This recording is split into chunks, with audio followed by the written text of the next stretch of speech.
At this point, can we all just admit to ourselves that ReZero is a classic anime in the making? It is downright a masterpiece, to the visual cues, to the musical cues, to the foreshadowing, to the voice acting. Every little detail that is jam-packed within this series is absolutely mind-blowing. And I'll be honest with you, as someone that knows what's going to happen, knows the content already because I read the web novel, just seeing it animated is just truly a delight. It's something that I just never thought would be brought to life in such a way that would even exceed my emotions I had when I read it. That entire final sequence of the episode, when you see Subaru encounter the bunny, and then we saw the aftermath of that, and then Echidna pops up, and then Subaru's like, I can return by death. Just that entire sequence of events is super emotional, and it really hits. Like, it just straight up hits you right in the chest, because you're just like, it is something that Subaru has been waiting to talk about literally since the beginning of the story, but also what the audience has been waiting for, to finally see Subaru not be so lonely. It's kind of like when you look at Echidna's position.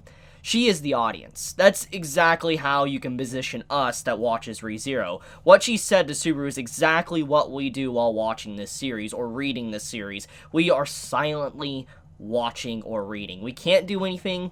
We can't interact. We can't stop his suffering. There's nothing we could do, but we watch, we know, and so technically deep down he is not alone. And hearing those words from Echidna is something so extremely powerful that it's going to resonate with many that were watching this episode, because you're just going to be like, even though he won't have someone reaching out a hand and pulling him up, it's nice to know that there is someone that does understand what he's going through. That alone matters a lot, especially to Subaru, because he doesn't feel like he's doing everything by himself. He's literally silently struggling all by himself. Nobody knows. Now knowing that someone knows about it, it makes him have a little bit more encouragement, like he's not completely isolated. It's incredibly powerful, and I do think that this final part of this episode really cements ReZero as probably one of my favorite anime of all time. But I want to talk about some lesser things before I get into the bunny stuff, which, holy crap, like that is, whoa. So there was a name drop by Garfield in this episode of ReZero. He said Hoshin. Now, at first glance, when you're watching this episode and you hear that, many of us watching are going to be exactly like Subaru. We're not really going to understand what that entire saying meant and why it was surrender or all-out attack. Nobody coming into this episode, if you're not established with reading the web novel or light novel, you're not going to know. You're going to be like Subaru. But after reading it and now knowing what it is, it's very scary. However, many are not going to really recognize the name, most likely, of Hoshin, but there will be some that might. And if you are one of those individuals that do recognize the name, I'm here to remind you exactly who that is. Hoshin is Anastasia Hoshin that we were introduced to towards the middle half of ReZero Season 1 and became kind of a very important figure at the end of Season 1. She was the one that is a selection royal candidate to be a part of the throne, and she was the one that was the merchant that Subaru had to talk about to eventually get everybody to help him take down the well. So when you actually see that name drop within this episode and you recognize it, that is the reason. Anastasia Hoshin, and then Hoshin that brought ruin to Banan. I think that's how they said it, or how Garfield said it. If I said it wrong, please forgive me. But the point is that that name is definitely very significant, because it's spelt the exact same way, and we are already introduced to a character established within this story that is called Hoshin. But also, to even give more light to the connection, you also have it to where Anastasia Hoshin is a merchant. She is someone that is a trader and gets information, because we had that established towards the end of Season 1. And then seeing that little story of finding out that Hoshin brought ruin to this city, it's like, okay, so it's very clear that Anastasia in some shape or form is connected to that person, either an ancient relative, someone that is still around right now, whatever the case may be. That is a very significant name. It's a very minor detail, and in the grand scheme of things of this episode, it really does not matter, but it is lore. It is definitely something that is very important to another character that we are introduced to, and expands upon them very slightly. It might become something very important going forward in the story. Maybe Maybe not now, maybe not even the next season of the anime, but it will probably eventually become very important because of just that little established lore that Garfield himself mentioned. Which, something else that you need to take a moment to notice is that Garfield is someone that has been stranded in Sanctuary his entire life, from what we know. And for him to be stranded in Sanctuary and know about this name, Hoshin, it lets us know that this person, Hoshin, is incredibly important. Someone that is so well known in history that brought a lot of wave and influence throughout surrounding cities and countries, etc., even into a remote location like Sanctuary. So that says enough, that this traitor Hoshin that literally brought ruin to this town is so well known that someone like Garfield, that literally is like a country bumpkin, literally stuck in Sanctuary, he knows about that person. Another little minor detail that some are going to completely overlook because it was very quick and there was just so much going on at the time is what also Garfield said when he said eyes of the Sanctuary. This is something very, very quick, and Subaru himself starts to question. He's like, eyes of the Sanctuary? And it makes you wonder, what does that necessarily mean? When you hear something like eyes of a place, like when you think of, let's say, eyes of this certain town, eyes of Sanctuary, eyes of this tower, whatever, when you think about something like that, it sounds like someone is spying in on you and they're keeping watch. And in this case, it's very apparent by the way Garfield mentioned was that someone told him information that Subaru left his cell. Now, the only person that we're very aware of that definitely knew that Subaru was in that cell besides Garfield and Otto was Ruzu, you know, the one with the pink hair, the lolly granny. She is the only one besides, you know, those two that knew Subaru was in that cell. So when he said eyes of the Sanctuary, did he actually mention her? But why didn't he say her name, even though it's very clear that Subaru was already established and knew who this person was? So why would he say eyes of the Sanctuary and just not say Ruzu told me? There's a lot of questions that you start to gather when you think about that situation, why Garfield said it like that. The wording of that is extremely weird. So someone told Garfield. Someone told him what Subaru was doing, so there is a traitor, which has been already established for a while now, that there is definitely a traitor amongst the group. It was something that Ram brought up herself a few episodes back when we first started getting into Season 2. She's like, trust no one. And it's when, you know, mistrust and all that started to pop up, and how Subaru slowly started to lose his trust in Amelia, and how she could take the trials and everything. You know, all this type of theme has been popping up for a while now, and Ram brought it up first. She's like, trust no one. And in this case, when you see this episode,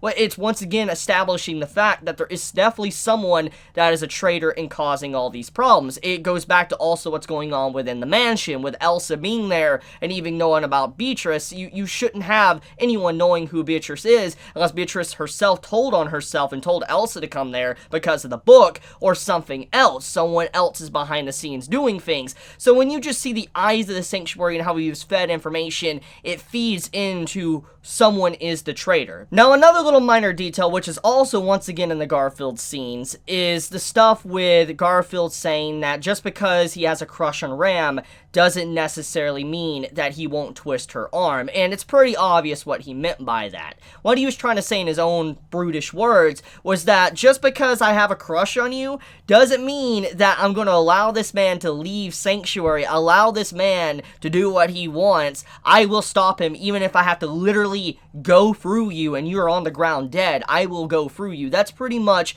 what Garfield's trying to say to Ram. So it kind of lets us know at that point that if Garfield is pushed to a certain point, he will take drastic measures. He will end up killing people. That's just how he is. That's what he pretty much straight up said. He's like, don't force him, don't push him to that point, but he will do it if he must, which we know the outcome. Garfield was pushed to the point where he transformed into his, you know, demi-human form, like, you know, a tiger-looking form, and we know what happened to the villagers, Otto, etc., which this is a perfect segue to kind of talk about Otto. Otto, his death scene, I think, is going to come as a very emotional moment, but there was just so much going on that you don't really know what to focus on. But Otto's death is definitely a call-out to what he did to Subaru back at Season 1. If you remember in Season 1, when we were really first introduced to Otto, Otto pushed Subaru off the carriage. He pushed him off, and then Subaru was left to defend himself against the white whale chasing after him because he had the witch's scent.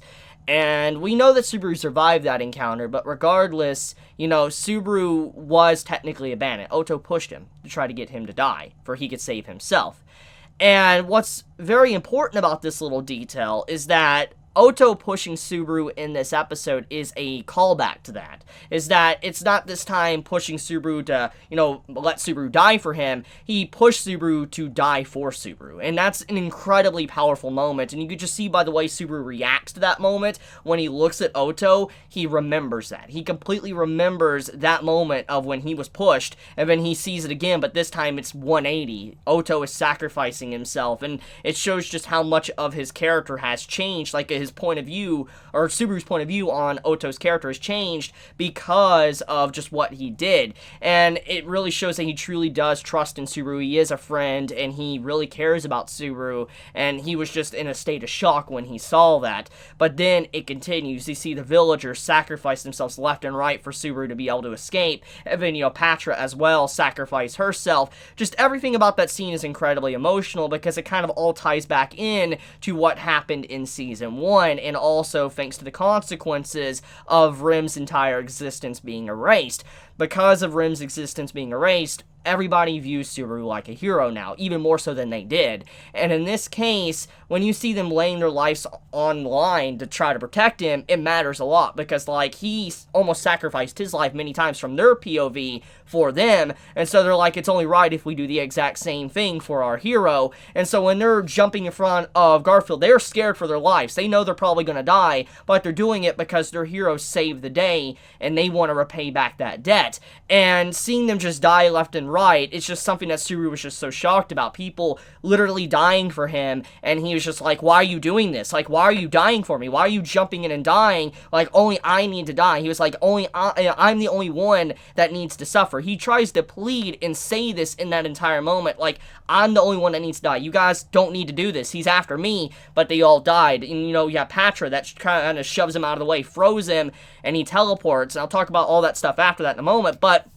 it's very powerful. It's a very powerful moment to just show how the citizens view Subaru, how Patra views Subaru, how Oto views Subaru, just how everybody's perspective on him is kind of shifted even more to an extreme level thanks to Rim's existence being gone. And even Ram as well has been affected to a certain extent. Her laying her life on the line to even die for Subaru like that is also another moment too. I mean, we've already kind of seen this in, the previous episode at the mansion. She died trying to deal with Elsa and that mob beast and all that, but we see it once again that she sacrifices herself. And even though she was told to help out Subaru, she does, relying on Subaru, and she tries to protect him and save him, and it doesn't seem like it's necessarily her completely following Rosewall's will. It seems like she is going out of her way to do whatever she can for Subaru to be able to get the job done. And in this case, it shows that once again, that Subaru, he has people that are definitely willing to lay down their lives, and they don't care. They care about dying, but they're willing to die for him, to protect him, because he's very important to them. And he just is, so shocked because, it's hard for him to die, but seeing them, dying for him, it's just, something he's not used to, and it really hit him emotionally. And that's going into the bunny scene, which is even more powerful. But, okay, I want to save the bunny scene for last, because that's, like I said, it's very important. Let's talk about Rosewall. Rosewall had a very, very unique conversation with Subaru this week. And it's a major contrast, once again, to the previous two convos we've had with Subaru and Rosewall. So I want to remind everybody the differences between all three of these conversations we've got. First conversation that we saw around episode 3 of season 2, Rosewall controlled the entire conversation. He won the conversation, he dictated the entire conversation, he was clowning around, and he pretty much got Subaru to do what he wanted. Subaru legitimately was Rosewall's partner in crime. So, Rosewall won. It's like he knew every little thing he needed to say, and there was nothing that Subaru could have done to win that conversation. The second conversation comes around a few episodes ago, and when Subaru tries to talk to Rosewall, Rosewall doesn't win the conversation, but he doesn't lose. He's very indifferent. It's kind of like he's prying for information from Subaru, and Subaru's prying for information from Rosewall, and they kind of come to a complete standstill with each other. They both assist each other, and truly in that moment, they are partners in crime. It's like they were both discussing things behind the scenes just between them, no one else listening in, to some, evil things that they might be conjuring up. That's kind of what it looks like. And so when you think about it like that, you see an even more contrast with this episode. It's the exact opposite of the first combo, like completely 180 exact opposite. Roswaal has no idea what is obviously going on. He was completely confused, very submissive, so to say, to Subaru throughout that entire conversation. And what you really need to key in on that kind of implies this is that he doesn't do his stereotypical speech pattern. Think about this. He's always stretching his words out. He's like stretching his O's, his A's, his E's out. He's always stretching certain words out. He's always acting like a clown. And throughout that conversation in this episode, at the start, he starts off like that. He starts acting like a clown.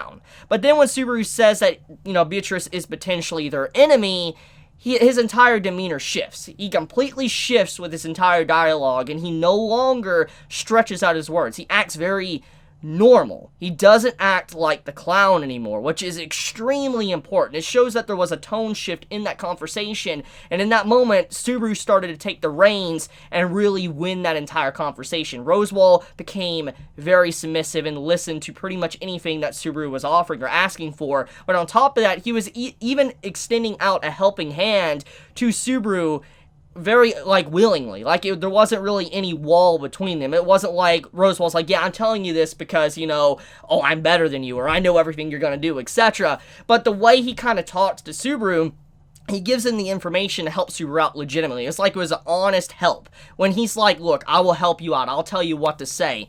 Say I am that person. That's all you need to say, and Beatrice will have to follow the contract. You see in that moment, it's not like he's trying to put on an act. He's not putting on a mask. He's not putting on the clown makeup. He's not doing nothing like that. He is treating Subaru in that very moment like an equal, or even he's acting kind of like he's lesser than Subaru in some extent. It's like he's viewing Subaru so highly that in that moment he was a little bit sad and upset that that wasn't going like he expected. Subaru seemed like he wasn't aware of certain things. And that is incredibly important just to see that interaction between the two characters. But there's even more to really dissect from this. Another little detail as well is that he gives Subaru the very answer to everything. He talks about how, Beatrice, he's like, say to Beatrice that I am that person, or ask me the question. That's what he says to Subaru. He's like, tell Beatrice to ask you the question. And then Subaru's like, huh? He was very confused. And this is when the demeanor of Roswaal started to shift even more. And he's like, okay. He's like, the words don't mean anything to you. So he's like, okay, then say that you are the person. And then obviously Beatrice would be forced to comply with what you said and become your ally instantly because of said contract. It was like he literally gave every single answer to Subaru in that moment. There was no wall. He legitimately gave everything. Think about this for a second. When he said, ask Beatrice the question, Beatrice, ask me the question, that's what he told Subaru to say to her, and when Subaru didn't know, then he pretty much told him what she was going to say. Are you the person? And he's like, just say, I am that person. So, who is this person? Why is this very important? What kind of contract does Beatrice have, and why can anyone just potentially walk in and say that? Is Subaru really that person, or can anyone just say that and it will automatically fulfill Beatrice's contract? Whatever happens, though, we will see as the story continues, but it's an incredibly important moment to this episode, just seeing that. It gives a little bit more mystery to Beatrice, and potentially if she's willingly following that book or not, which, by the way, that was another detail in the conversation I think that many are not going to really catch. We have copies, 2 copies of the Tome of Wisdom. We can automatically see that the gospel that Beatrice has is a replica of the Tome of Wisdom. But it wasn't just that was also said. He also said that there was 2 copies, but on top of that, there was defects. Now, what does this necessarily mean? Well, we gotta think about this. When he says defects, but also 2 copies, we could assume that the Tome of Wisdom is its own separate entity. Then you have 2 copies, which is most likely whatever Beatrice has in her possession, and someone else has another copy. And then these defects, if we go by everything we've seen thus far from the story, most likely the defects has something to do with the witch's gospel, because they're very similar when you think about what, Beetlejuice had and what he was holding on to, and now I can kind of say a little bit pieces of the future. Most likely that is a defect copy. So whatever the archbishops have, they are ones that are potentially holding defect copies, while you have someone like Beatrice that has a actual good replica, something that isn't necessarily a defect. So, important little detail there. So, exactly where is the other replica? Where is the Tome of Wisdom at? And how many of these, defects are there really out there? Is there really only a defect for every single, archbishop? Or is there more out there? And how do they really come into being? Do they just appear? Or do they really just already exist and eventually they find their own way to the person that they're supposed to be for? A lot of questions about that, but that was definitely a detail that was incredibly important. But okay, with that all out of the way, I guess it's finally time to talk about the bunny scene. So, firstly, I would like to mention the foreshadowing, the very sneaky foreshadowing that has been established for a very long time by this studio that works on ReZero, but also by the people that work on Isekai Quartet. So, firstly, let's show this image. This is an image from Isekai Quartet Season 2, Episode 10 to be correct, and here's the thing. This image speaks a lot about how sneaky Isekai Quartet is by adding in foreshadowing for certain series. You literally have Rosewall writing on a chalkboard saying, "What do rabbits eat?" And we got our answer in this episode. Rabbits eat Subaru. Rabbits eat pretty much anything that is living in this series. So that is definitely a sneaky piece of foreshadowing that was thrown in. But it doesn't just stop there. We also have the scene which was the extra episode that was added in with the director's cut, like an OVA episode, for if you watch the OVA episode that released for ReZero Season 1. We had this scene with Petra with a little bunny in her hand, a snow bunny. It's very clear what kind of reference this is. The entire design of this snow bunny is straight up an exact replica of the bunny that we saw within this episode. Little beady red eyes, but also it is a snow bunny, and think about what we saw in the episode. Snow landscape, a white bunny. It all comes together. So you're just like, sneaky. There's a lot of sneaky references in Isekai Quartet, but also certain things that's been built up behind the scenes for a very long time. It's really cool. It's nice little foreshadowing here and there that the stuff has been in the background for a while, and it's been kind of like a treat for those ReZero fans that have read the novels and stuff, that have been aware of certain content. It's really cool, which is another good reason to why many should just go out of their way and rewatch the series, because stuff like that is thrown all over the place. You will easily miss so many little foreshadowing details throughout the entirety of the series if you don't go back and watch it. So, anyways, the bunny scene. The snow landscape. This is something I think that is going to be very reminiscent of 2 particular scenes throughout this story. The first, I think many are going to instantly recognize, is that it's reminiscent of when Subaru survived against the White Whale and he was walking back and all that to the mansion, and the entire landscape was covered in snow. And eventually he saw a giant puck break out of the roof of the mansion, look at Subaru, and is like, just sleep and all that, and Subaru died. He froze over and died. And the entire ending credits is kind of like a nod to that as well for this latest episode. It's very similar to that snow-covered landscape. So instantly upon seeing the snow-covered landscape in this episode, I think many are going to start to wonder what happened to Amelia. What's going on with Puck? Because that is a big detail. Because the last time we saw snow within this series, it's always been, kind of pointed at Puck. Puck is responsible for this. Whatever happens to Amelia, usually Puck is the one that causes all of these problems. So it's just like something happened to Amelia. Obviously, we got that answer. I mean, it's very apparent that Amelia died to the rabbit. But the snow happened regardless because of what the rabbit did. So the question is, since the snow started, and Amelia obviously is gone at this point, does that mean that Puck is active? And if Puck is active, why hasn't Puck been active for a while now? Why has he not been doing anything throughout the entirety of Season 2? Why has he remained silent and doing nothing since pretty much the beginning? There's a lot of questions, but it doesn't change the fact, though, that the snow popping up is very significant, and it definitely points towards Amelia and Puck, because it's reminiscent of everything that happened in the middle of Season 1. Okay, future Chibi here, I kind of want to clarify a few things before you guys continue on with the video and see the next segment that I want to be talking about. Any time I mention Memory Snow, I'm actually mentioning Frozen Bond within this video. I always get the two names confused, Memory Snow and Frozen Bond. So I just quickly want to say this next segment where I mention Memory Snow, I'm actually mentioning the Frozen Bond OVA that is focused on Amelia and Puck. So when I say Memory Snow, I'm not meaning the OVA with the villagers and all that having fun and making snow sculptures and stuff. Just making sure I make a correction, because I know many are going to correct me if I don't put this in the video. But there is another little scene that it is a nod towards, and that is the Memory Snow OVA.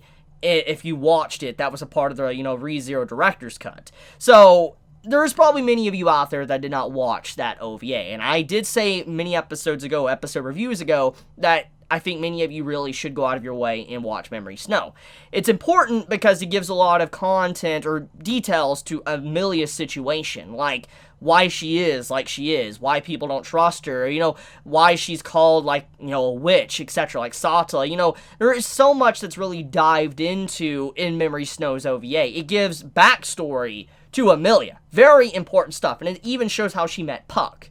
And if you have watched Memory Snow, and you see when Subaru walks out into the snowy forest, it looks exactly like it. It looks exactly like Memory Snow. It looks exactly like Amelia's hometown, where everyone is frozen over as, popsicles.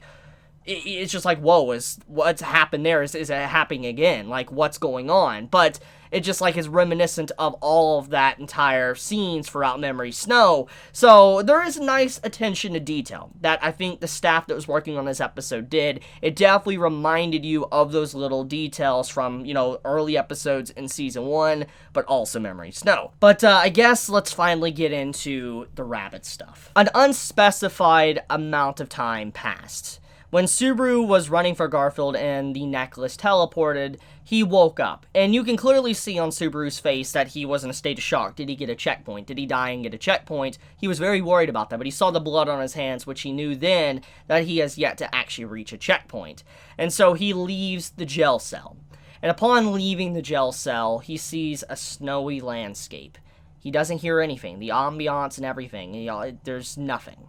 There's no bugs, no wildlife, you can't even hear a person. Everything is completely gone.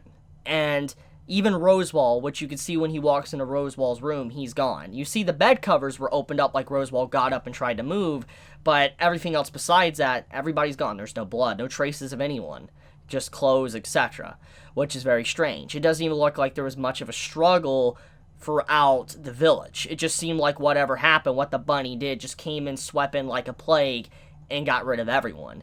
And then eventually Subaru encounters the bunny. And this brings up something incredibly important, because the bunny now is a new unidentified factor that has been thrown into this arc. Because if you think about everything up to this very point, Subaru hasn't really had anything to worry about when it comes to Sanctuary. The only thing he's really had to worry about is just Garfield being kind of like a brick wall. But besides that, he needs to worry about Mansion. The Mansion back at, what's happening with Elsa. That's the only thing he needed to worry about.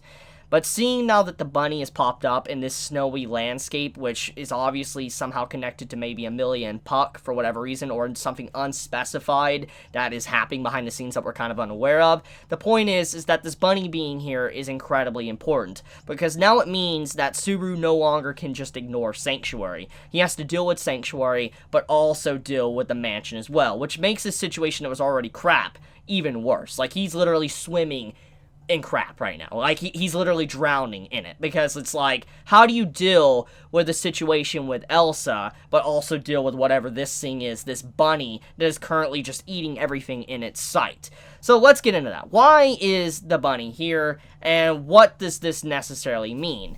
When Subaru wakes up and it's early morning, we don't know how much time necessarily passed. We know he teleported, we know that it was night when he was teleported, and when he wakes up, it's morning. So we can, if we want to estimate, we could probably say that maybe it's just the next morning. He woke up the next morning, and he encountered the bunny. So it's like saying this, is that whatever happens, this bunny is going to appear in a certain amount of time. And so if Subaru leaves Sanctuary to its own devices, it will die. So that pretty much means that he no longer can ignore it. He needs to somehow be able to deal with this creature, but the thing is how can he really deal with it? How can he really handle something like this? Because what we saw is something that is just so ungodly. It literally devoured Subaru like a swarm. It was like a plague of locusts. How do you really deal with something like that? And it's very clear that it destroyed the entire village, because Rosewall wasn't there. Something happened to Amelia. So even the best, obviously, were not capable of stopping this. Not even someone like Garfield was probably even capable of stopping something like this. So it's clear that this bunny is incredibly powerful in its own way. We just don't understand the full reasons of how, but it's incredibly powerful.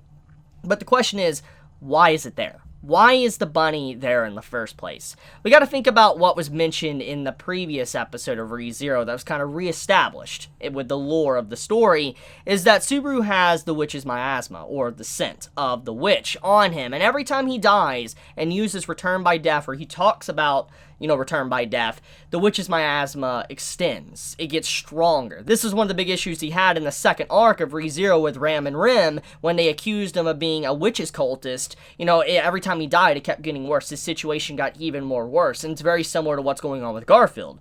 But the thing is that what if his scent is getting so powerful that it is potentially calling this mob beast, this bunny, to Sanctuary? So obviously the answer would be, okay, so just get up and leave Sanctuary. But if this stench is so powerful to draw something like that in, that would mean eventually this bunny might be drawn into somewhere like the mansion, the village, etc. So it's no longer just a problem that is just related to the mansion. It's a problem that Subaru's going to have to figure out how to overcome. How can he defeat such a being like this? What can he actually do?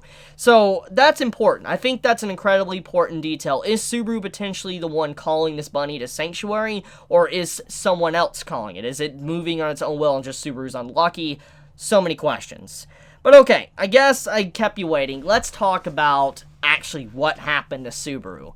So Subaru gets legitimately devoured, and I have to say, it is probably one of the most brutal deaths he has had in this entire series. And Subaru's had quite a few brutal deaths, but I don't think anything is really going to match being eaten from the inside out. Like, there was literally a scene where you saw the bunnies crawling down his throat and crawling under his skin, eating him inside out. And it's gruesome. There is a lot of just gruesome things that surround this. And there's actually even a scene that was omitted from this episode, which I'll show here. And it's crazy. Like, this image was not actually in the episode, but you can kind of see just like, whoa, that's dark. But it's not just that. You also see the backside of Subaru getting literally devoured by the bunnies as well. It's very subtle, but you can actually see it, and it's just like, holy crap, that it has to be completely awful. Like, it's already enough that he had his entire body being devoured, ripped apart, and he had bunnies going down his throat, but they're obviously going in through every single section of his body to eat him. And yeah, it's very obvious why he started to freak out and slam his head against the ground, because that is just not something you can really ever deal with. I don't think anyone naturally could cope with such a feeling or pain. If you're able to kind of be desensitized to that, you're no longer human. Or are you even really human at that point? And it kind of shows that Subaru is affected by death still to this point. He has to completely manage to remain calm after death, which is a big 180 to the previous episode. If you remember, Otto brought up to Subaru like, hey, why are you so calm after everything going on with Amelia? And Subaru's like, oh, I feel very confident now. Despite everything that's going on around me, I'm still able to remain this calm. And obviously it was very creepy. It showed that Subaru was becoming very desensitized to what was going on with Amelia, but also to death itself. He was no longer feeling himself if he was okay, but this episode, after what happened with the bunnies, he started to grab himself and he's like screaming and he starts slamming his head into the ground. It showed that he hasn't necessarily overcome death, but he has definitely been desensitized to a certain point of it. But obviously that sheer pain and horrific nature of it is not something that he was just able to completely shut off, which gets into the nature of the tea party. So upon him arriving into the tea party, he starts to say, whoa, this is weird. I feel rather creepily calm. Like, it's creepy how calm I am right now. And Echidna mentions, like, the reason why you're so calm is because of the sloth's witch factor, which you activated when you were here for my last tea party. When you drunk the tea, it activated, that's why you're able to remain calm. It's just, she was basically saying she kind of took Subaru's soul out of his body and brought him to this space where his soul didn't completely just shatter into a million pieces. She was trying to help him out. So technically, she saved him in that moment. She was able to stop him from mentally breaking down to the point to where he was no longer going to be able to move forward. But then, there was another thing that was mentioned as well. Subaru's like, look, Echidna, is there any way that I can remember you? And it was a very important point, is that, look, if I go out there right now, I'm going to be mentally broken. I may be calm right now, but the only reason why I'm calm is because I can talk with you and I'm established and mentally fine right now. But as soon as I go back to the real world and I forget about you, it's going to result in me just being mentally broken again. And obviously, Subaru can't afford that. He can't afford to be mentally broken and be laying on the side of the ground. He actually needs to be able to think about this situation and overcome or whatever that bunny is, the snow is, etc. Elsa at the mansion. He needs to be able to overcome this situation with a very clear mind. And that is why he's like, Echidna, is there any way to break this vow? And she's like, look, yes, we can do it and all that. Like, we can do it, I'll allow you to remember. We don't know necessarily what the price is going to be for that, but obviously she did say that she would allow him to remember, what's going to happen. For instance, his meetings with Echidna. So, another little piece to talk about, too, when it comes to that, is Echidna comes as a very important figure within this episode. She extends a hand to Subaru and listens to his problems, his loneliness. And Subaru breaks down, starts crying, and, it's emotional. It gets me emotional just, like, thinking about it. But, the thing is you still don't really know how to view Echidna at this point. You don't really know if she is a good person or a bad person, because you gotta think about the words and what she said, but also how she interacted with Subaru back at, episode 2 or whatever, episode 3. When she interacted with him, it was very manipulative. She manipulated Subaru to a certain point. She was manipulating him to get what she wanted, information out of him. And in this case, she was obviously manipulating Subaru to a certain extent, because obviously he wants to hear someone that knows about his problems, his loneliness, etc., returned by death. And so it seems like maybe Echidna in her own way finally found the angle that she can finally talk to Subaru and get information out of him. Because remember, she even mentioned in this episode, once again, she is the Witch of Greed. She wants to know everything, knowledge, etc. So she obviously is gaining out of this. So she's not just doing everything for Subaru out of the kindness of her heart. She is doing this for actual gain for herself. She is not fully doing it for Subaru whatsoever, when she did remind him. So it does show that she was not trying to lie about her intent, but it does not change the fact, though, can you really trust her? She is a witch. But on top of that, she is someone that has shown a manipulative nature to her. She doesn't seem entirely innocent, especially with how she tried to twist Subaru's viewpoint on his parents, and how she was trying to say, was the parents you saw really how your parents were? Maybe they really did hate you, but you just assumed because of your mental image that they would accept you and love you no matter what. And so it really shows that she can be manipulative in her own way, and you don't really know how to take that final sequence. It's beautiful and nice to see that she said what she said, and it is definitely something Subaru needed to hear. 100%. That is definitely something he needed, but it does not change the fact, though, that Subaru is at a point of a time of weakness. He is broken right now, and she could be using that to kind of pick at his brain and figure out what she wants to figure out. It could be very scary, and that is a major point I wanted to mention.